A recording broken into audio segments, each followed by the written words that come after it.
Ladies and gentlemen, welcome to the Kim Barrett Show. I'm your host, Kim Barrett, and on today's episode, we have Mr. Brian Swan joining us all the way from beautiful Bali.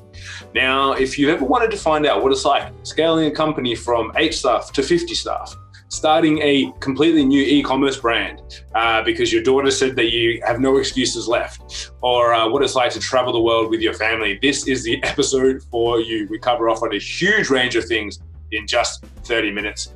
So if you want to find out a bit more about all those aspects, you're going to want to tune into this one.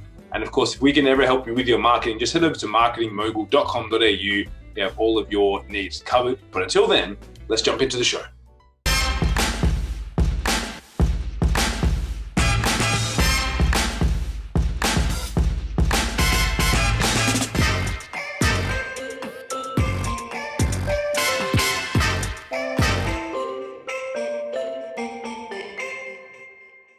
Mr. Brian Swan, sir, thank you so much for joining us. Appreciate you making the time.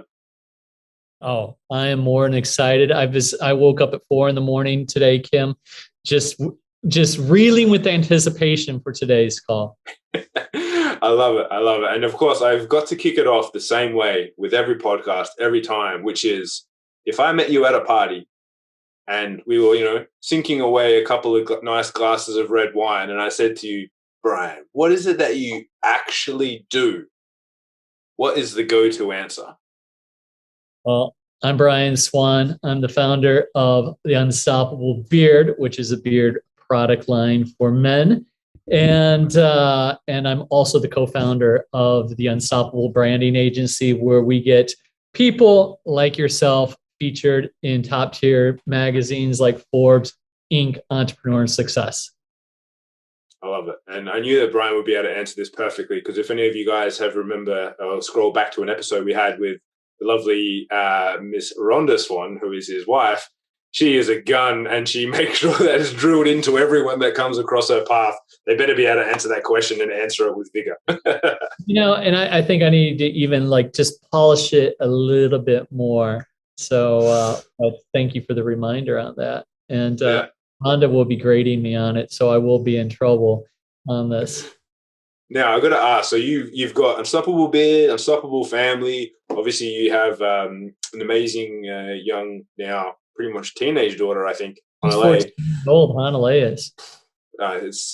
She's growing up so fast. And you get up early, but you spend a lot of time out in the surf, obviously enjoying family life. How do you make all that happen? I can see the surf in the background. Looks like it's pretty good out there today. But how do you make all that happen with so much responsibility? Should I give you the truth, or do you want me to lie on this? Give us the truth. This is the truth-telling. All right, guys. Here's the secret ingredient, okay? This is listen, lean into this one. Get yourself an amazing partner that freaking works 24/7 and is just a robot on just power and production.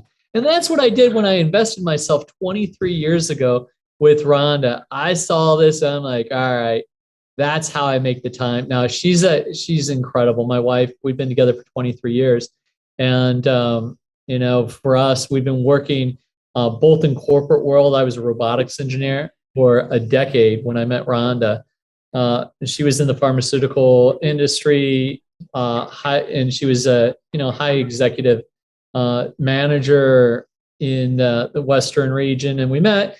But here's the one thing: she had a vision way back in 2004. She wanted to have a family, not put our kids through daycare, and she got started online back in 2004. And it was from there.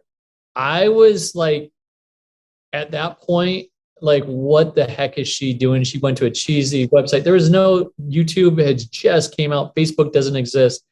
But she knew that this internet thing was going to continue on. And it was an interview with Steve Jobs. He says, if you're not on the internet, you're going to be irrelevant. And it's so important during these times. And to answer your question, it's really leverage. So in order to be able to surf, my passion is surfing. So pretty much every day, if the surf is on, I'm surfing. but it's leveraging team members. Myself and my wife, we have 3 different brands. We got the Unstoppable Branding Agency. Actually, my wife's Rhonda Swan Show.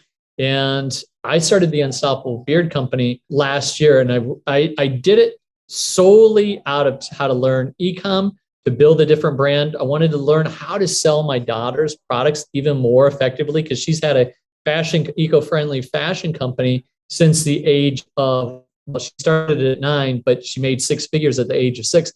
I wanted to do something that I could help not only, make sales and beard company and be able to express myself as a surfer and do funny videos, but I really wanted to also be able to build a list to bring it into pretty much our cash cow, which is the Unstoppable Branding Agency. From there, and how we were able to leverage, we went from 8 employees to about 50 employees during COVID. And the last event that we went to was with you, Kim. And this is the crazy thing. How we were able to really make a transition. We took our business model from an event-centered business. So we had our online courses. We did things online, but it evolved. All of our cash flow evolved around pretty much 4 main events. We'd host 2 of them here in Bali. Then we'd host at least one of them in the US. And then it was speaking at events like yours. And our whole year would revolve around speaking events. And then we would be making offers. But at the same time, we were never able to scale.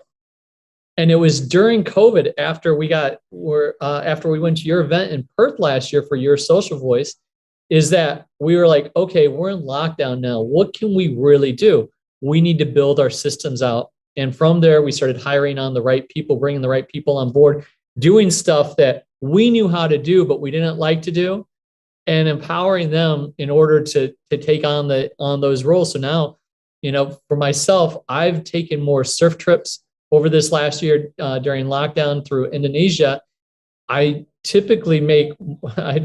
always make more money when I'm going on these surf trips. And it's not because I'm just a surf bum and you're getting lucky. It's like we're putting the right things in place, but I'm keeping my highest values being surfing and my family and business. I keep them up at a higher level. So I look at going out every single day, putting that oxygen mask on first before you have to, you can't secure it on anyone else before you secure it yourself. So really for us, the COVID and being on lockdown was a blessing, because our systems were kind of all over the place and we didn't have the right people in place, because we were so into the mix with the events. That was the only thing that we had time to focus on. So that was a long answer to your question, but essentially putting in the right people and the systems in place. I love that. And now I do have to ask, because I know that Rhonda and Hanale have been pushing for a while. They're like, Dad, you got to start a business. Brian, you got to start a business. Like what was obviously there was a little bit of a perfect storm around it, but like, what was it that really then, because I remember you talked about ideas around, obviously, and you probably still will, like a book coming out and then like surf retreats and things like that. What was it that was really the catalyst? Being that, because, some people, it's like, they might already be involved in something that's working. Obviously, you guys had the ultimate, the Unstoppable Branding Agency, which is the ultimate part for you guys. What was it that made you go, as opposed to only focusing on that, I do want to bring on, a little extra project as well? Like, what was it that really sparked that for you? It was, I think it was self-sabotage and just making a whole bunch of BS excuses on I'm too busy. And it's funny with the beard thing on how it happened. I started growing a beard 5 years ago, and it was essentially from a funny beard video that I saw from the Dollar Beard Club. And I was ready to shave it off about 3 years ago. My wife and my daughter said, you can't shave that beard off because it's your brand. It's your brand for Unstoppable Surfer. And we've been joking about having a beard company. And I use the products, the oils, I use the balms, the butters. And finally, about last year, in May of last year, Hanale looked at me 2 months into COVID with the lockdowns. She goes, Dad, when are you ever going to start that beard company? And it was essentially like, I have no excuses on not to. And that's really where it started from. But and then it goes on. It's like when I do things, I want to make sure that it's in alignment with our other brands, and it's going to enhance. So the way that I saw this with creating the beard company is like, I wanted it aligned with the values that we have for with Hana Lei. She has an eco-friendly, sustainable fashion company. So for my beard products, it has to be eco-friendly, sustainable. Some of our products, the most that we can is organic. So it aligns with our values. And it also builds a brand to where it also funnels. When people are seeing my high-end videos, when I'm doing funny videos of my marketing, what happens is that they also get into that loop. A lot of people, when they start going down a rabbit hole, they're like, well, who's their wife? Who's their kid? And then they start seeing the videos. And then what it does, it leads them into our branding agency. You're like, oh, that's how you actually do this. And so I've made much more revenue with the beard company through the branding agency. And it's just because it's funneling back into what we do. Mm. Yeah, I think that's very important. As you say, like by having it tie in, it just makes it all work together really nicely, which is amazing. And for anyone that's hearing, they're probably like, well, this guy says the word unstoppable a lot. Like they've got the unstoppable branding agency, unstoppable beard. Like surely your beard must stop at one point, or does it just keep growing forever? It used to be down to my waist, and then my wife said it got a little too creepy. So now it's like, this is my signature one. This is about as long as it ever gets. The signature, like, I like it. So what does unstoppable mean to you? And I know, like, I'm sure you guys probably as a family have it, but like, what is it like for you, Mr. Brian Swan, being unstoppable, being that it's tied into all your guys' branding and what you guys do every day? Like, what does it actually mean to you? Yeah. Well, it's a blessing and a curse. The way that we came up with Unstoppable started when we were in Bali back in 2009. So 12 years ago. And when we were starting out online back in 2004, 2005, my wife, she knew that she wanted to have a brand, and we didn't know what to call ourselves. And our last name is Swan. So we called ourselves Swan Lifestyle. And this is hilarious. So we had a cheesy website, and then Facebook came out, and we started posting stuff on YouTube. And when we were making our marketing funnels, like just low end, but they were the first. People were like, "What is?" And I try to describe, Swan Lifestyle. Well, what is that? Well, it was essentially we're selling affiliate marketing and events, to like personal development things. But it wasn't until my wife went to an event, and Cynthia Kersey, she wrote the book Unstoppable. And it was a 30-day challenge to reinvent yourself, rebrand, and do something extreme. And when we came back from that, we're like, let's rebrand ourselves so where people know who we are. And we just took Unstoppable, and when we said we're going to call ourselves an Unstoppable Family, or where the Unstoppable originally came, like where I consider what makes you unstoppable, the way that we started traveling 13 years ago, when my daughter was 1, people were like, "Oh, you're going around the world on a trip around the world." They're like, "Did you win the lottery?" And we said, "No, we actually lost everything. We had to file bankruptcy. We're in, one of the biggest real estate fraud deals, back in California." I mean, many people went through it, but we had a decision to make at that time. We could just go back and get our corporate jobs, because at that time, when you're losing everything and you're trying to sell wealth, like wealth consciousness and events, no one's buying from you, because they're like, you're losing it all, even though you're not, saying that we're losing it all. We're like, what do we do? How do we rebuild? And I'm even going to go back even further. There was a decision we had to make, and it was getting our jobs, or my wife, she looked at me and she said, "I vowed never to put my daughter in daycare, my children daycare." And I looked at her at the same time, and this is in 2008. And I said, "We never know when our expiration date may be." I said, "Let's go do what we love now. The internet is not going anywhere. It's only going to get bigger and bigger." Our passion was traveling and surf. And at that point, we're like, if you can see the video, November 25th, 2008, tattooed. Hanalei actually did this tattoo. She designed it. That was the day that we pretty much disconnected from the matrix and said, screw everything. We're going to go travel the world. We're going to go on a 2-year trip around the world. And, if things aren't working out, we can always come back.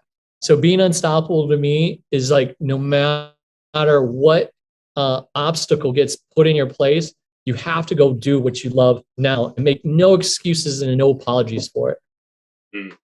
I love that. I think that's it's such a good definition, and the background on that as well, I think, is amazing.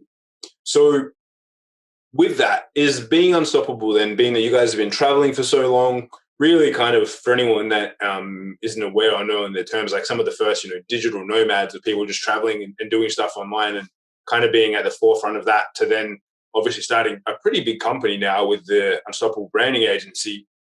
What kind of got in, because you mentioned it's like, we went from like a handful of staff to like lots of handfuls of staffs, all these guys.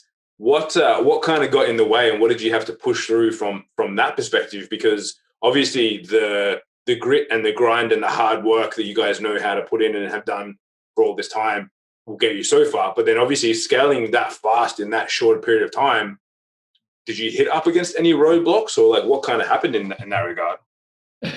Are you kidding me? We had, what everybody, like, what's the, like, just because we went from 8 to 50 employees didn't make life easier.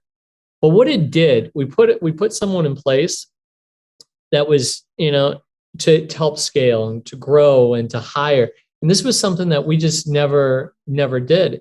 And we trusted a lot of things, and a lot of things worked, but a lot of shit doesn't work. Like now, if we were to look back over the last year and redo some things, we probably wouldn't have grew as fast, at least in the employees, because we took on more mouths to feed, more more headaches. But it also allowed us to grow on levels that we haven't been able to before. So that some of the roadblocks, for instance, I've been so used to on software and doing ClickFunnels and this type of automation campaigns and doing it all. We're like, we're changing everything in this. And I'm like, and we're trusting, but now it's like, now I'm going back and we're going back to the original thing. So there's always been headaches. It's never easy. The most beautiful thing was that we would have never had this time to do it unless if we were, quote, stuck here in Bali. And that's where it freed up so much of our time by not having to be on the road. And I love being on the road and traveling. But when you don't have that, you can focus on the systems and getting them better. And I think, that's going to be a big thing. And, maybe we'll be open to traveling in 1 year, 2 years, who knows? I don't know. But it's that time that's really freed it up to focus on the systems and the people. And did you know that it was systems and people that was needed? Or because some people, when they look at things, they're like, is it the marketing? Is it the sales? Is it the systems? Is it the people? Is it finance? How did you come to that realization? Because our stuff was all scattered and we were relying on one of our head VAs on trying to find stuff. And then it was like, where is this put?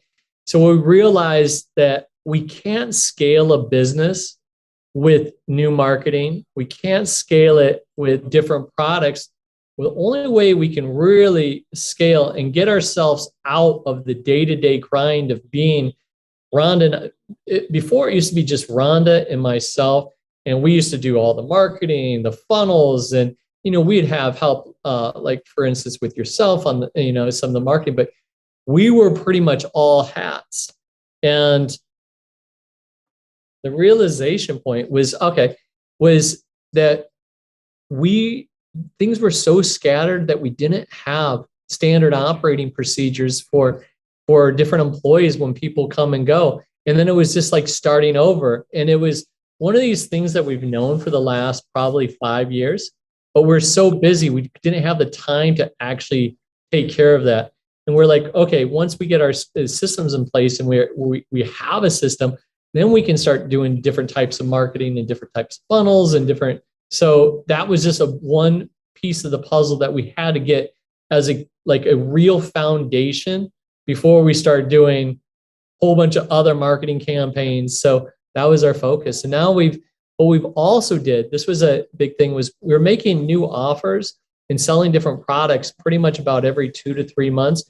Rhonda's a machine. My wife's a machine on, she's got that entrepreneurial drive to where she's like, if she's not creating something new every 2 to 3 months, she gets bored and she'll probably sabotage the other thing just so she can create something new. What we realized is if we could just focus on one thing, and the big thing that we focused on was top tier publications. And it's one of those things on, there's PR companies, but how do you combine it coming from a marketing world and then also be able to incorporate the SEO versus just like a vanity, like, hey, I'm in Forbes and it's all good. But like, how do you also help it with the marketing? And we said, if we just streamline it to this is what our offer is, we don't have to worry about creating something new every 2 to 3 months. And that's kind of where it did, was to really just focus. This is what our, where we're heading, and this is what our focus is. And now my wife, she's got the Women Gone Wild book that just launched last week. And now she's going to have a series of 4 different books. So we brought on Tony Robbins' event team to do this upcoming summit. And it's going to be a legacy. So it's like, we know what we're going to be doing for the next year. And then the PR, we already have that dialed in to where we're incorporating it there. Then based on how my wife's book goes and how that system, and with the summit, I'm duplicating it for the men's side and co-authoring a book and having it on the men's side. So now we're doing things very systematic versus, hey, this seems hot and let's do that. What do we have that already works? Really dial it in, have the systems, and then we can expand on, okay, let's go to this next step. So we're doing stuff at a more systematic approach versus just kind of like, shotgun approach.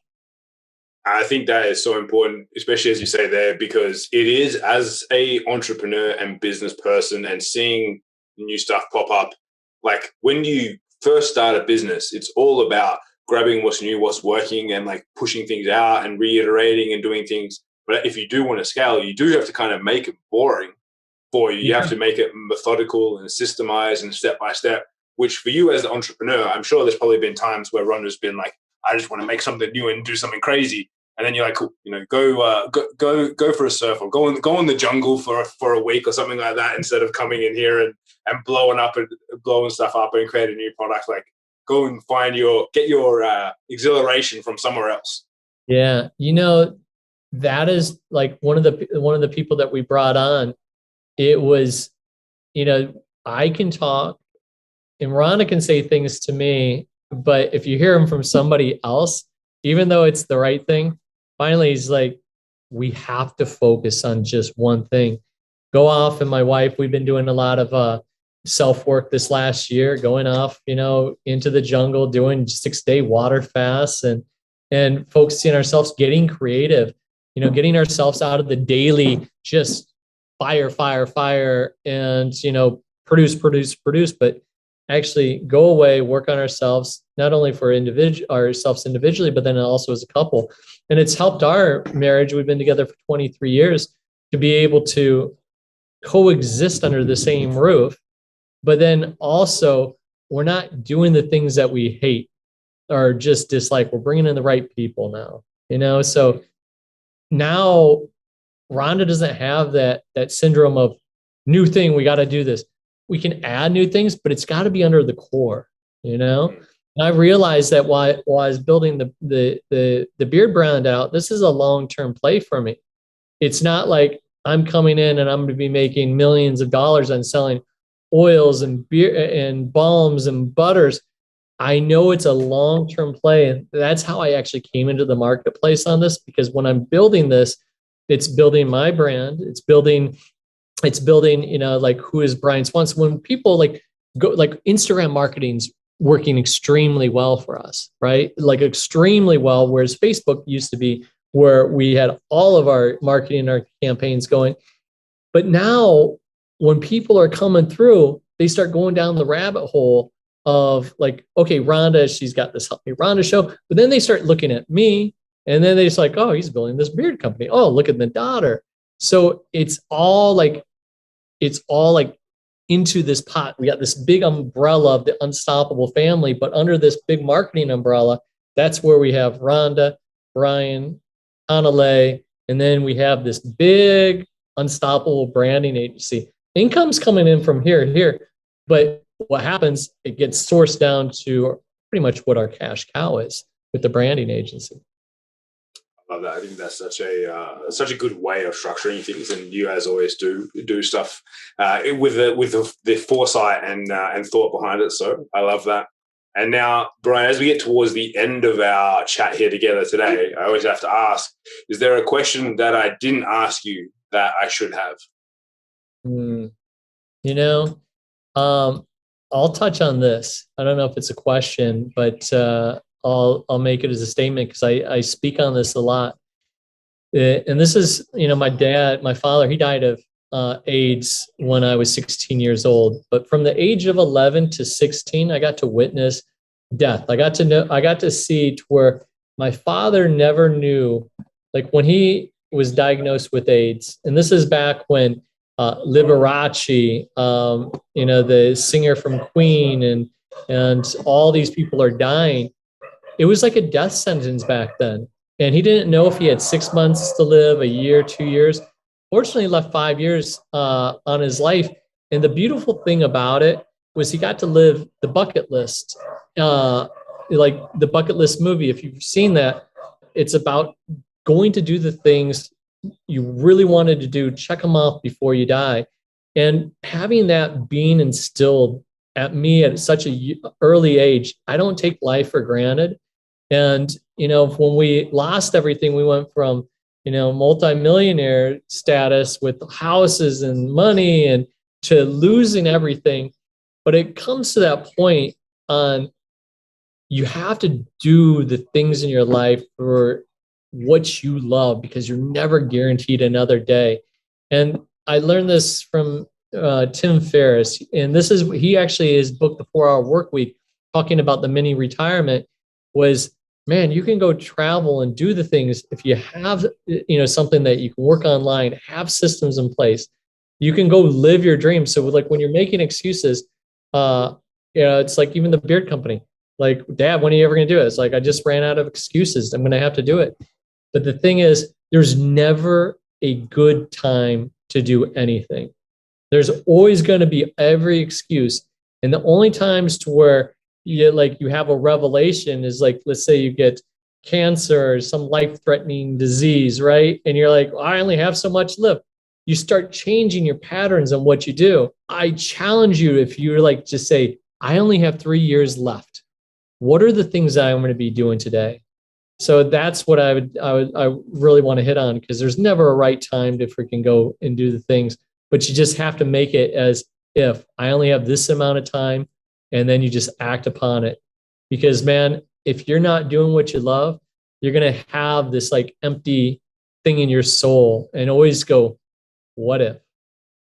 That's a pretty perfect note for us to wrap there on, Mr. Brian, sir.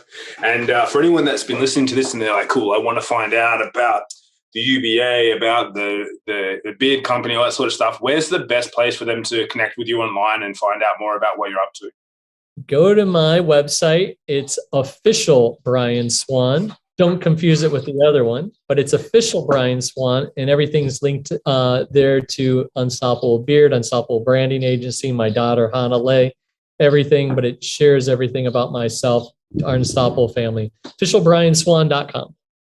Beautiful. And guys, if you know someone who maybe they need a little bit of a taste of inspiration, or maybe they need to, start becoming unstoppable themselves, please do share this episode with them so they can hear some of the wisdom spouted by Mr. Brian Swan here today.